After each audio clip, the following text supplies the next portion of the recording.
구약성경 열왕기하 5장 1절에서 3절까지 말씀입니다.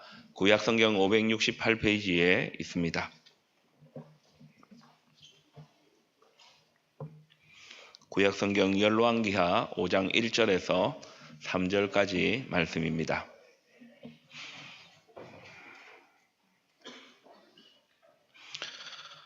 오늘은 본문 말씀을 제가 낭독하겠습니다. 하나님의 말씀입니다. 아람 왕의 군대 장관 나아만은 그의 주인 앞에서 크고 존귀한 자니 이는 여호와께서 전에 그에게 아람을 구원하게 하셨습니다. 그는 큰 용사이나 나병 환자더라.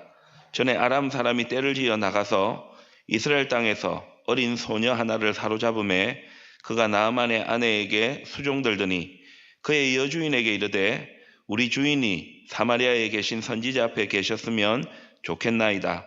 그가 그 나병을 고치리이다 하는지라. 아멘. 오늘 5째 주여서 원로 목사님께서 말씀을 전해주십니다. 목사님 나오셔서 말씀 전하실 터인데 힘찬 박수로 모시겠습니다.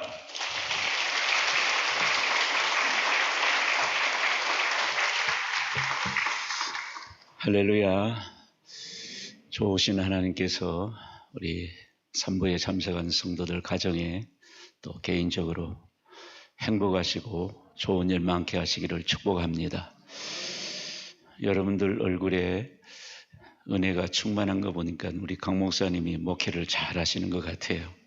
그것도 감사를 드리고 하나님의 평강이 남은 한 해 또 새해 늘 함께 하시기를 다시 한번 주님의 이름으로 축복합니다. 사랑하시는 하나님 아버지, 저희들 예배드리러 왔습니다. 믿음 주셔서 감사하고 교회가 있어서 감사하고 혼자 예배하지 않고 서로 안부를 물으며 따뜻한 이야기를 주고받을 함께 예배하는 이웃들이 성도들이 있어서 감사합니다. 하나님 아버지, 저희들은 여기 예배하지만 예배드리지 못하는 분들이 있습니다. 그분들을 일으켜 주셔서 우리와 함께 예배 드릴 수 있도록 인도하시옵소서. 예배 자리에 나와 있는 저희들 가운데는 아픈 사람이 적지 않습니다. 몸이 아픕니다. 마음이 아픕니다. 어제도 잠을 못 자고 걱정하며 불안해하는 사람들이 있습니다. 슬픈 사람들이 있습니다. 외로운 사람들이 있습니다. 혼자 밥 먹고 혼자 잠자리하며 혼자 생활하는 분들이 계십니다. 가난한 성도들이 계십니다. 배신당하고 상처를 받은 분들이 있습니다. 두려운 분들이 계시고 막막하고 답답한 분들도 여기 계십니다. 결정을 앞두고 갈등하는 분들도 여기 있습니다. 하나님 아버지, 어떤 분이 여기 계시든 혹시 오늘 예배 중에 개인적으로 만나 주셔서 살 길, 갈 길을 인도하여 주옵소서. 말씀 가운데 임재하신 성령님이 통역자가 되셔서 목사인 저에게도 은혜를 주시고 장로님들에게도 은혜를 주옵소서. 권사님들에게도 은혜를 주옵소서. 할아버지 할머니 어르신들에게도 은혜가 되게 하시고 청소년들에게도 은혜가 되게 해 주옵소서. 말씀이 말씀되게 하셔서 평범한 늘 듣던 한마디 단어 문장이라도 오늘 새롭게 들려와서 그 말씀 붙잡고 한 주간 험한 세상 살아갈 힘이 되게 해 주옵소서. 예수님의 이름으로 기도드립니다. 아멘. 11월 마지막 30일 가을의 끝자락에 있습니다. 오늘 주일에 발라드 계통의 찬양 하나 들으면서 말씀을 시작하려고 합니다. 아빠의 찬양일기라는 채널에서 가져온 찬양인데 가창보다 가사에 집중해서 찬양을 한번 들으시면 좋겠습니다.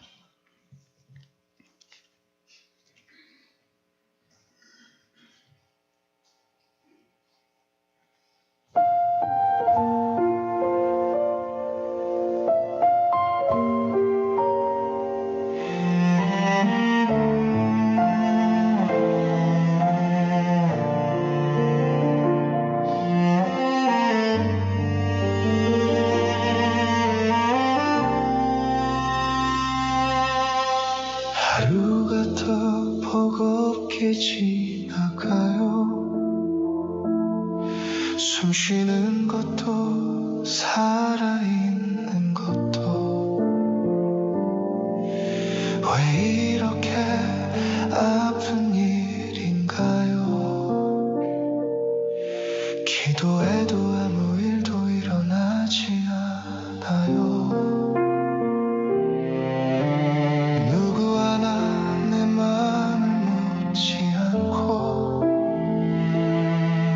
웃는 얼굴 뒤로 난 무너지고 있어요. 이제는 믿음조차 사라질까봐 그게 더 무서워요.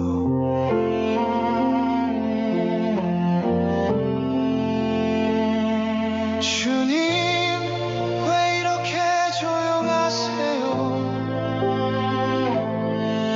나는 이렇게 울고 있는데 이 마음, 이 상처, 이 절망 언제쯤 끝이 날까요? 주님 나 진짜 힘들어요. 이제는 기도도 잘 안 나와요.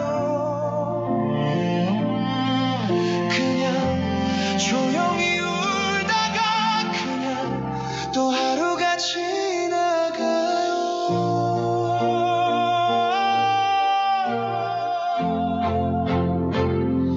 주님 언제쯤 나를 보실 건가요? 언제쯤 이 눈물을 멈춰주시나요?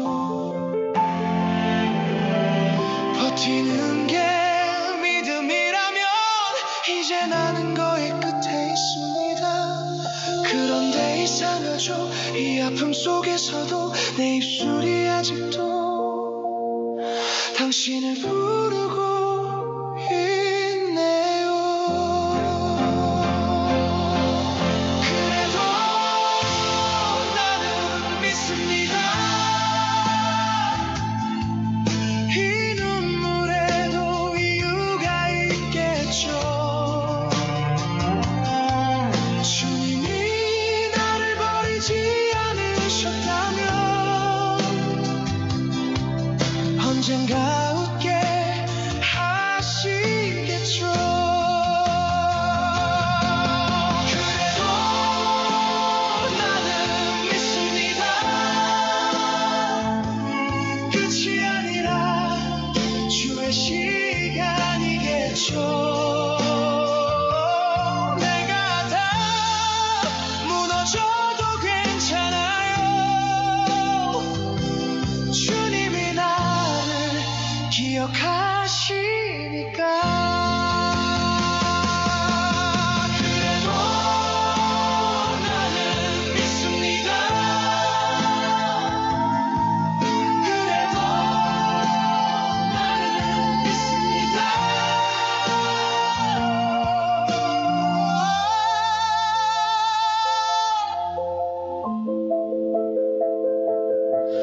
그래도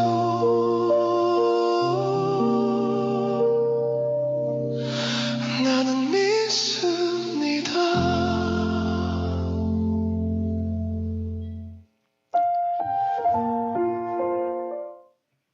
찬양 아티스트는 찬양에서 이렇게 절규했습니다. 주님, 왜 이렇게 조용하세요? 나는 이렇게 울고 있는데 이 마음, 이 상처, 이 절망 언제쯤 끝이 날까요?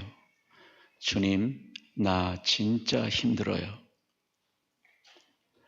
이제는 기도도 나오지 않아요.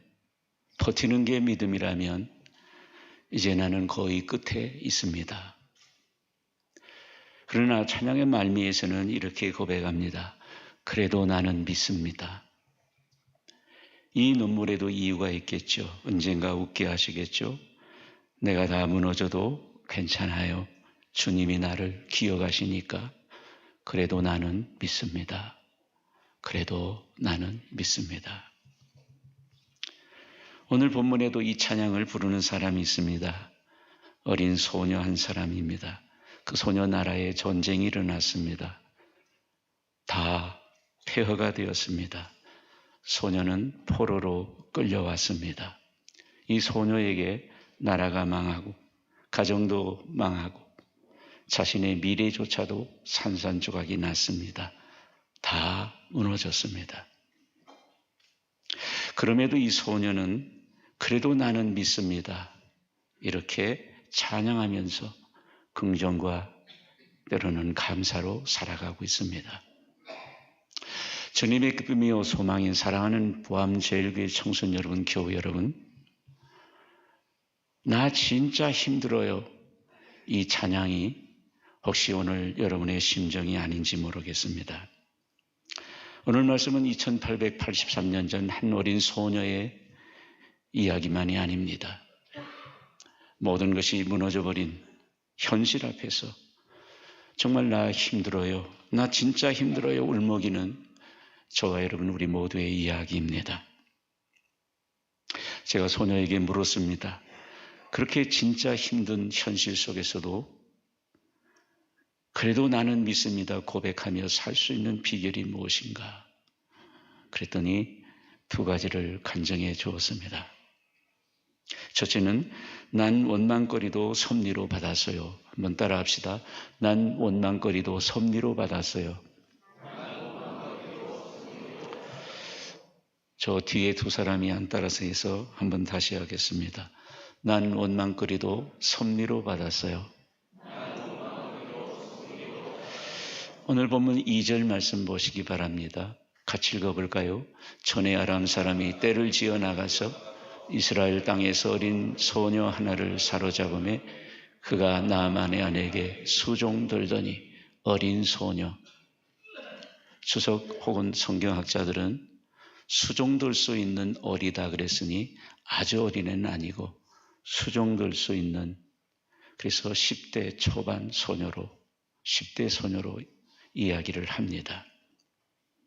이 소녀 끌려왔습니다. 말씀드린 것처럼 가정이 파탄났습니다. 가족 부모님과 친구들과 생이별했습니다. 다니던 학교도 못 다니게 되고 자기는 말도 문화도 낯설은 외국 땅에 끌려왔는데 하녀, 종이 되었습니다. 소녀 민감한 사춘기입니다. 아주 민감한 사춘기. 가정도 무너지고 나라도 무너지고 자신의 꿈도 비례도 다 무너졌습니다. 그러나 원망하지 않습니다. 절망하지 않습니다. 주변에 다 원망거리죠. 나라도 원망하고 사회도 원망하고 학교도 원망하고 나만도 원망하고 아람 나라도 원망하고 심지어는 나아가서 하나님도 원망스러운 상황이 아니겠습니까? 그런데 원망하지 않습니다.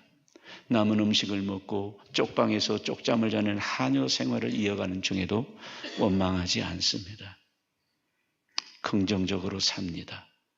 그 이유가 뭔지 아시겠어요? 그 근거를 어떻게 아시느냐고요?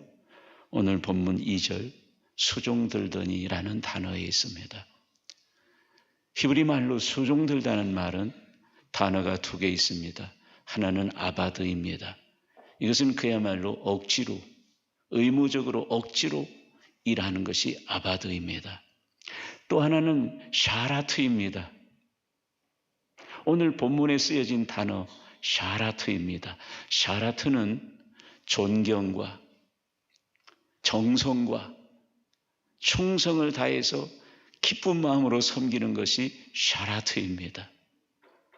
이 샤라트는 단어가 쓰여진 성경 용례를 보면 여호수아가 모세를 수종들었다 했을 때 샤라트입니다. 어린 사무엘이 엘리 제사장을 성전에서 수종들었다 쓴 것이 샤라트입니다. 엘리사가 스승 엘리야에게 부름받고 스승을 섬길 때 섬겼던 단어가 샤라트입니다. 그러니 이 샤라트 속에는 정성과 충성과 존경이 깃들어진 적극적인 단어입니다. 오늘 소녀가 샤라트 수종하고 있습니다. 망가진 현실, 무너진 현실, 원망투성인 현실 가운데서도 존경의 마음을 담고 정성을 다하고 충성스럽게 지금 수종 들고 있습니다. 나 무너져서도 괜찮다는 것입니다. 오히려 즐겁게 감사하며 삽니다. 그 이유가 무엇인지 아십니까? 하나님의 섭리로 받았기 때문입니다. 나라가 망한 것도 하나님의 섭리다. 내가 포로가 된 것도 하나님의 섭리고, 아니 내가 이렇게 망하고 넘어지는 상황 가운데서도 내가 살아있다는 것 얼마나 이거 섭리다. 이거 정말로 하나님의 섭리다. 내가 나만의 집에 끌려온 것도 하나님의 섭리다. 자기에게 일어난 모든 사건 사고를 하나님의 섭리로 재해석한. 여러분, 믿음은 해석이에요. 한번 따라합시다. 믿음은 해석이다. 저 뒤에 두 사람이 안 따라서 해서 한번 더 하겠습니다. 믿음은 해석이다. 예. 믿음은 해석입니다. 하나님의 섭리로 봤어요. 그러니까 좌절하지 않습니다. 물론 한때 한번 그럴 수 있었겠지요. 그러나 섭리로 받는 순간 좌절하지 않습니다. 도망가지 않습니다. 죽어야겠다. 우울증에 시달리지 않습니다. 난 괜찮아요. 그래도 하나님 믿습니다. 주님의 기쁨인 사랑하는 성도 여러분, 여러분의 원망거리 무엇입니까? 가난하십니까? 학벌이 모자랍니까? 부모가 원망스럽습니까? 아들, 딸이 원망스럽습니까? 남편이 건강이 부족한 게 원망스럽습니까? 해고되어서 좌천되고 실패해서 원망스럽습니까? 소녀가 오늘 아침 우리에게 권합니다. 집사님, 섭리로 받으세요. 모든 일이 하나님의 섭리 안에서 일어나잖아요. 원망거리 섭리로 받으면 난 괜찮다라고 말할 수 있습니다. 난 그래도 하나님 믿습니다 말할 수 있습니다. 서도의 찬양 아티스트가 그래도 나는 믿습니다라고 고백한 이유가 무엇입니까? 그 가사에 보면 이런 게 있잖아요. 이 눈물에도 이유가 있겠죠. 본인이 그렇게. 나는 그 아티스트가 무엇이 무너졌는지는 모르겠지만은 진짜 괴로워요. 진짜 괴롭. 그럼에도 불구하고 나는 믿습니다라고 고백하는 이유, 나의 이 눈물에도 이유가 있겠죠. 섭리가 있겠죠. 다 무너져도 괜찮아요. 심지어 다 무너져도 괜찮아요. 그렇게 말하고 그렇게 찬양하는 게 무엇입니까? 그래도 나는 믿습니다 고백하는 이유가 뭐? 하나님의 섭리로 받는 거죠. 선하신 하나님, 좋으신 하나님, 그 하나님의 섭리 안에 이 문제, 이 사건도 있다고 보는 거죠. 예수님 골고다를 지고 십자가 지러 가고 계십니다. 골고다를 향해 십자가 지고 가십니다. 저쪽에 골고다 언덕이 보이죠. 그 뒤따르던 여인들이 가슴을 치면서 대성통곡합니다. 그때 예수님이 걸음을 멈추시고 이런 말씀을 하셨어요. 누가복음 23장 28절 말씀 같이 읽어봅시다. 예수께서 돌이켜 그들을 향하여 이르시되 예루살렘의 딸들아 나를 위하여 울지 말고 너희와 너희 자녀를 위하여 울라. 나를 위하여 울지 말고 나는 괜찮다는 말이죠. 나는 괜찮다. 나는 괜찮다. 형극의 십자가, 고통의 십자가, 억울한 십자가, 더 나아가서 누명선 십자가잖아요. 그 십자가 앞에서 나는 괜찮다라고 말할 수 있는 이유는 무엇입니까? 십자가를 섭리로 받았잖아요. 십자가를 하나님의 뜻으로 받았잖아요. 겟세마네 동산에서 땀이 아니라 핏방울이 솟아나도록 기도하시면서 아버지 뜻대로 너는 십자가를 지고 인류를 구원하라는 하나님의 뜻, 하나님의 섭리를 알았어요. 그러니까 난 괜찮다. 난 그래도 아버지를 믿는다. 청소년 여러분, 교회 여러분, 여러분의 원망거리, 여러분의 십자가는 무엇입니까? 노명을 쓰셨습니까? 배신을 당하셨습니까? 놀림을 당하고 있습니까? 사업, 가정에 못이 박혔습니까? 오늘 어린 소녀가 우리에게 간증합니다. 그때 나도 처음에는 원망했지만은 그러나 그 원망거리를 섭리로 받았어요. 다 무너져도 괜찮아요. 그래도 나는 믿습니다. 오늘을 열심히 살고 있어요. 그렇게 간증하는 거잖아요. 오늘 할렐루야 찬양, 내가 찬양한 나라는 찬양은 송명희 씨가 쓴 자작시입니다. 저분이십니다. 움직이지도 못하시고 대소변 다 걷어내십니다. 말도 제대로 못하십니다. 태어날 때 의사의 실수로 집게로 뇌를 건드렸어요. 그래서 태어나자마자 뇌성마비, 그것도 중증, 정말 움직일 수도 없고 말할 수도 없고 대소변 다 걷어내고. 철없을 때는 몰랐죠. 사춘기 접어들면서 자신을 알게 되고 얼마나 비관하고 얼마나 원망하고 얼마나 세상을 원망하고 얼마나 우울증에 시달리면서 나 진짜 힘들어요 고백하며 살지 않았겠어요. 그러나 17살 예수님을 만나고 하나님 믿고 영접하고 달라졌어요. 생각이 달라졌어요. 시선이 달라졌어요. 나에 대해서 이렇게 말하잖아요. 나 가진 재물 없어도 좋아요. 나 가진 지식 없어도, 나 건강 없어도 괜찮아요. 하나님 공평해요.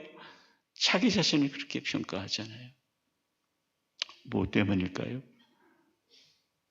섭리로 받은 거죠. 의사의 실수도 섭리로 받고,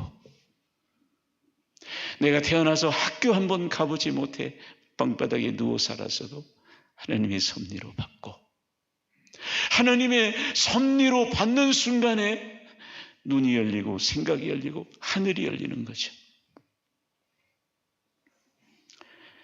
우리가 하나님의 섭리로 받으면 비관과 절망과 우울증에서 벗어날 수 있습니다.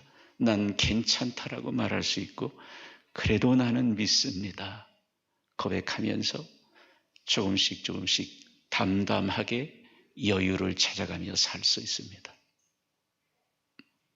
예레미야 29장 11절 하나님의 섭리를 보십시오. 같이 읽어볼까요? 여호와의 말씀이니라 너희를 향한 나의 생각을 내가 아는 평안이요 재앙이 아니니라 너희에게 미래와 희망을 주는. 김집사, 이집사, 너를 향한 나의 생각, 하나님의 뜻, 하나님의 섭리가 무엇입니까? 재앙이 아니랍니다. 재앙이 아니라 미래의 희망을 주는 것입니다. 평안을 주는 것입니다. 이게 선하신 하나님의 우리를 향하신 섭리입니다. 그러니 우리가 사는 현실 속에서 이 모든 것들이 원망거리로 우리에게 느낄지라도 선하신 하나님의 섭리를 받는 순간 난 괜찮아요. 딛고 일어설 수 있습니다. 그래도 난 믿습니다. 말할 수 있습니다. 이 은혜가 우리 모두에게 함께하기를 주님의 이름으로 축복합니다. 두 번째 간증은 이것입니다. 난 원망거리도 은혜로 받았어요. 한 번 더 합시다. 난 원망거리도 은혜로 받았어요. 저 앞에 두 사람이 안 따라서 해서 한 번 더 하겠습니다. 난 원망거리도 은혜로 받았어요. 나만이 소녀에게 어떤 존재입니까? 나라를 망친 사람, 가정을 망친 사람, 자신의 인생을 파괴한 사람, 자신을 하녀 종으로 만든 사람의 주범이 누구냐? 나만입니다. 왜? 나만이 군대 장관이잖아요. 그런데 그 나만이 나병이 들었습니다. 자, 묻습니다. 여러분이 이 소녀라면 나병 들은 그 나만을 보면서 어떤 기분일까요? 첫 번째, 보기 드리겠습니다. 속이 시원하다. 내 그렇게 될 줄 알았다. 아이, 잘 됐다. 1번. 2번. 아이고, 그래도 인생은 인생인데 참 딱하다. 여러분이 여러분의 모든 것을 망가뜨려 놓고 망쳐먹고 하인 종 살고 있는 소녀라면 나만의 나병을 보면서 1번 잘됐다 속이 시원하다. 2번 그래도 좀 딱하다. 1번이요 2번이요? 예? 나는 3번입니다. 춤추면서 잘됐다. 춤추면서 잘됐다. 안 그렇겠습니까? 여러분, 소녀에게 나만은 음식에 독약을 타도 시원찮을 인물 아니에요? 밤중에 목에 칼을 들이대도 시원찮을 인물이 누굽니까? 나만입니다. 그 나만이 병들어 고통당하고 있어요. 그런데 뭐라고 말한 줄 아세요? 오늘 본문 3절 말씀 보세요. 같이 읽어봅시다. 그의 여주인에게 이르되 우리 주인이 사마리아에 계신 선지자 앞에 계셨으면 좋겠나요? 그가 나병을 고치. 그놈이라고 안 해. 우리 주인이라고 말해. 그놈이라고 안 부른다니까요. 선지자 앞에. 응? 하나님 믿고 있잖아요. 여전히. 나 그래도 하나님 믿습니다. 그러면서 그가 고침받았으면 좋겠다. 요즘으로 치면 병원 소개해주고 의사 소개해주고 정말 나았으면 좋겠다. 소녀의 이런 긍휼, 소녀의 이런 사랑 어디서 왔을까? 그 원동력이 무엇일까? 돈이 많아서, 공부를 많이 해서, 인생 경륜 많이 살아봐서?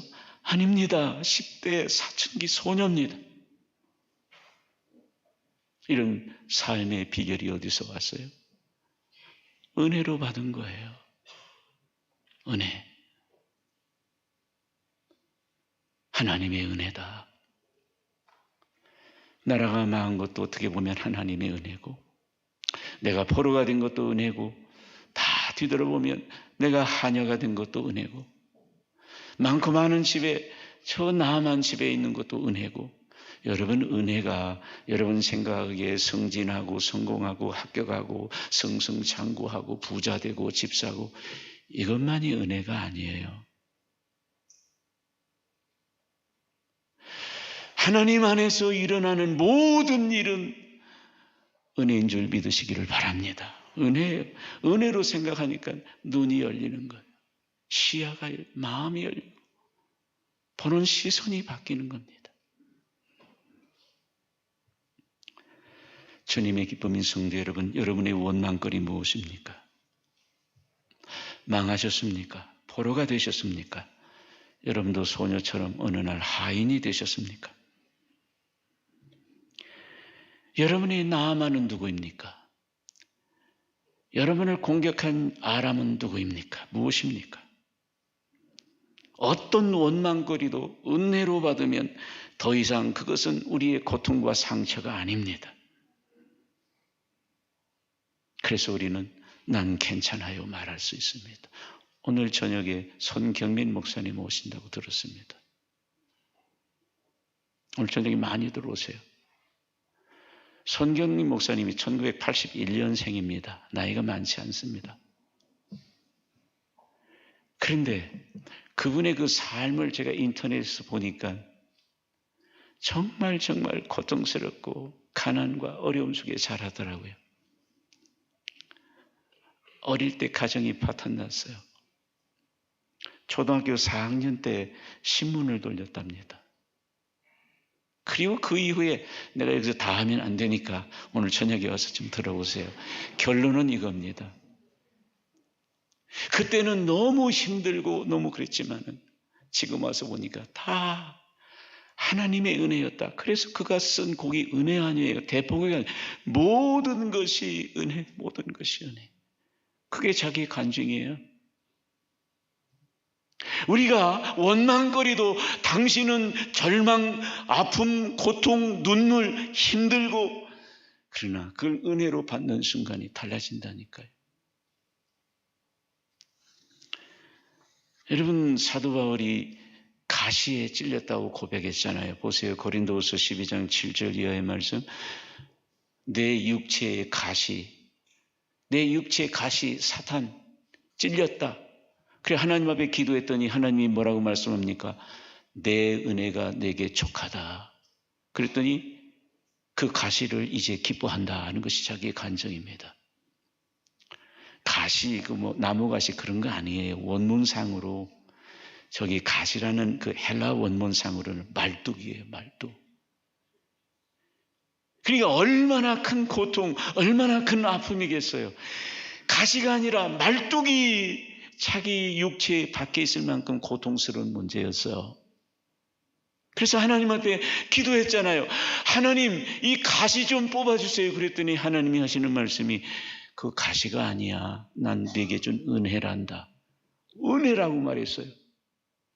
그때 사도 바울이 더 이상 가시라고 생각하지 않았어요. 아, 이것도 은혜구나. 은혜라고 생각하는 순간 아픔, 고통, 원망, 비방이 떨어지고 오히려 즐겁게 기쁘게 고백했다고 말하잖아요. 여러분의 가시는 무엇입니까? 친구가, 형제가 여러분의 가시입니까? 여러분의 가시는 무엇입니까? 동료, 교인, 배신, 이혼당했습니까? 과거 실패, 무엇이 여러분의 지금까지 가시 노릇하고 있습니까? 그 가시를 은혜로 받는 순간 그 가시는 더 이상 나를 찌르지 못할 거예요. 아, 나 괜찮아요. 그래도 나 하나님 찬양해요. 삶의 여유가 거기서 새롭게 싹트기 시작할 줄 믿습니다. 그러므로 오늘 소녀가 우리에게 전합니다. 원망거리도 은혜로 받으세요. 감사라는 책을 많이 쓰신 전광 목사님 계세요. 그분이 평생 감사 책에 나오는 이야기 한 토막인데 한 남자가 있었어요. 그 남자 아내가 암이 걸렸어요. 암으로 인해서 손가락 하나를 자르게 되었답니다. 잘라져 버린 아내의 손가락을 보면서 이 남자가 지은 시가 바로 이겁니다. 결혼 18주년 기념의 날에 사랑하는 아내의 10손가락 중 하나를 하나님께 심었습니다. 상처로 남은 자욱 만져보면서 참 많이도 울었습니다. 미안해서 울었습니다. 그 손가락에 반지 한번 끼워주지 못했습니다. 속이 상해 울었습니다. 대신하지 못한 무능함이 죄책감으로 남았습니다. 그러나 남겨진 아홉으로 감사해서 울었습니다. 요즘 아픈 누구를 위해 기도할 때면 그 아픔이 내 아픔으로 느껴져 눈물부터 납니다. 이 남편 참 많이 울었습니다. 미안해서 울었답니다. 속상해서 울었답니다.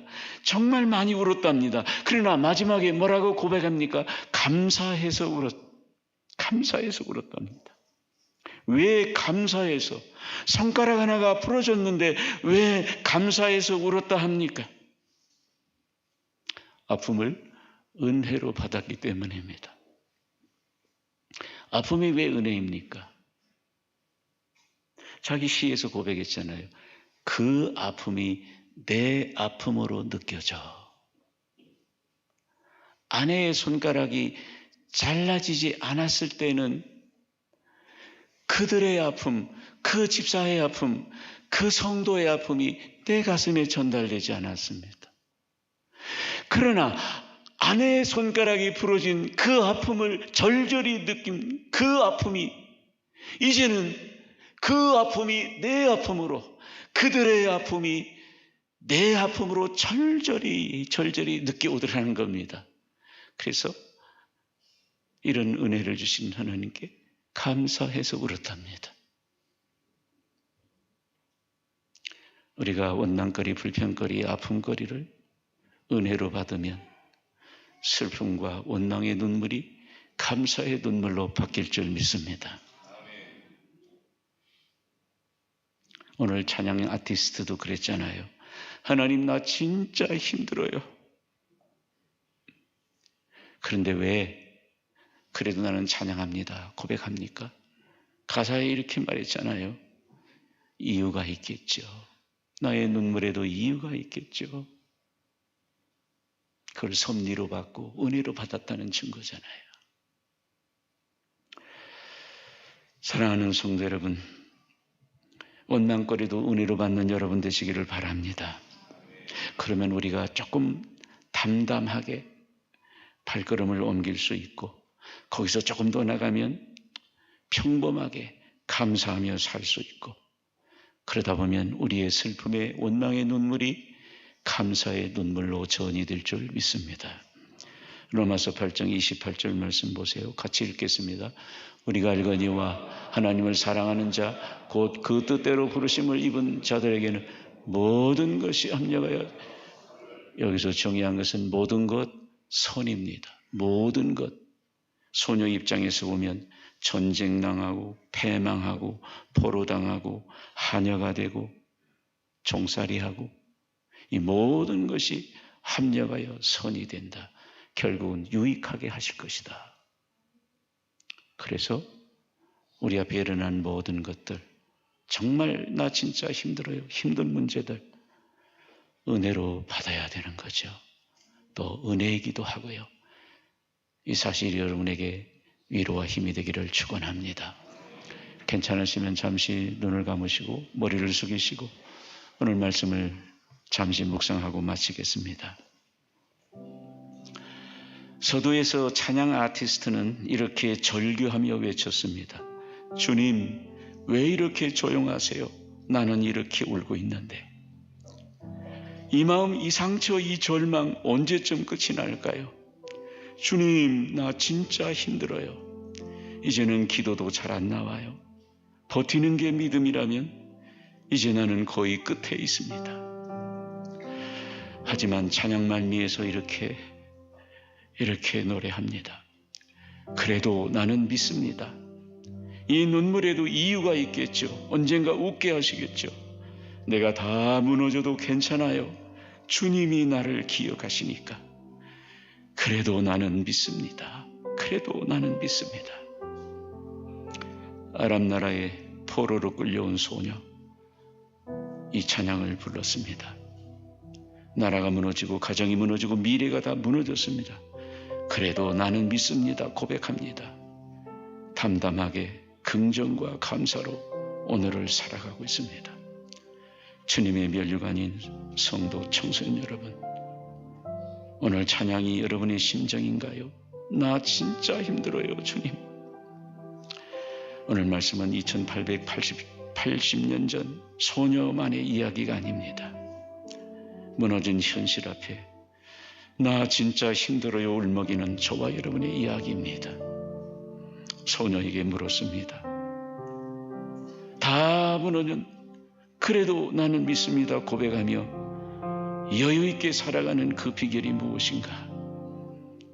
두 마디 했어요. 난 원망거리도 섭리로 받았어요.